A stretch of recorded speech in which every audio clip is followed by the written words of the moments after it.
Kung mayroon pang ibang ebidensya, yan ang mahirap. Kaya't wag na ho kayong gagawa ng mga krimen sapagkat kahit na halimbawa umurong na ang babae sa kanyang reklamo, ang iyong asawa, subalit may mga iba pang tao na nakakaalam ng mga pangyayari, Bombo Leads, maninindigan pa rin yung kaso. Kaya doon sa tanong, siyempre, tatanungin ng hukuman ang babae, pwede ba kayo mag-areglo? Pag sinabi ng babae, oo, okay, tatanungin ngayon ng hukuman ang mang-uusig o ang prosecutor. Meron pa ba kayong ibang ebidensya laban sa lalaking ito? Ayun. Pag may ebidensya pa, tuloy ang kaso. Pag wala nang ebidensya, siyempre, hanggat maubos yung araw ng prosecution o mang-uusig at pag ubos na ang araw ng pagpresenta, doon na lamang ang panahon na madidismiss yung kaso. Kaya let this be a warning.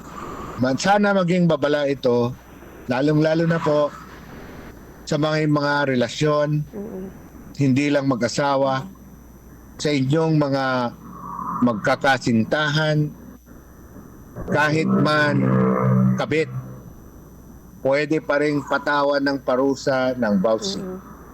Sinasabi ko na po yan upang malayo po kayo sa kapahamakan. Go ahead, Bombo Leads. Attorney, matanong ko rin po, no, bakit po ba hindi po basta-basta na-withdraw po ang voucher case, Attorney?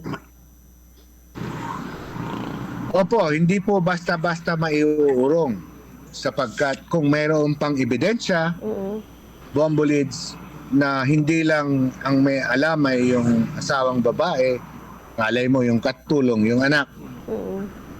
Pwede pa sila makapagsalita, Bombo Leads. At pag sila ay galit sa lalaki, ay tuloy ang kaso. Go ahead, Bombo Leads.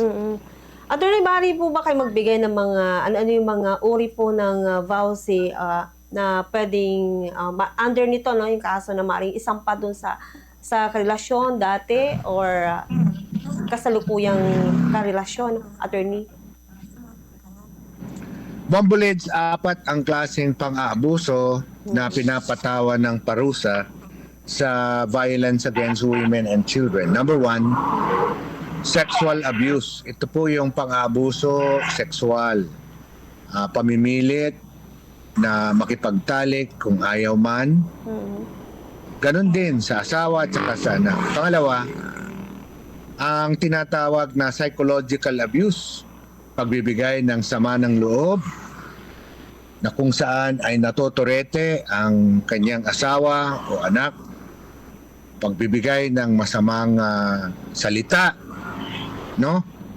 Pangatlo, Bombo Leads, yung mga tinatawag na economic abuse. Economic abuse, Bombo Leads. Ito po yung mga ginagawa na dahil, diba, pangatlo sa tungkulin ng isang asawa o karelasyon na magbigay support. Ayaw magbigay ng kwarta dahil kinakailangan ng kanyang pamilya. Subalit, Bombo Leads, ang psychological, ang economic abuse, ayaw magbigay ng suporta at nagbibigay ng kondisyon para i-control yung kanyang asawa. Halimbawa, pag hindi mo to gagawin ng isang bagay na gusto ko, hindi ko magbibigay ng pera para sa anak mo. Kung hindi mo ito May pananaw. gagawin ng isang bagay, no, ay hindi ko ibibigay itong suporta buwan-buwan. Yan ay example ng economic abuse, Bombo Leads.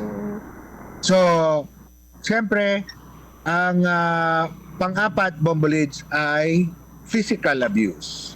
O dili kaya pambubugbog, pagbubuhat kamay, laban po sa iyong kapareha. So ito ang mga apat na klase ng pang-aabuso laban sa inyong mga kapareha. Tandaan na ang kasong BAUSI o Violence Against Women and Children ay applicable laban sa babae na iyong kapareha, asawa mo man o hindi. Anak mo, o kahit man ang babae ay hindi mo asawa, anak sa ibang babae, pwede pong makasuhan ang isang lalaki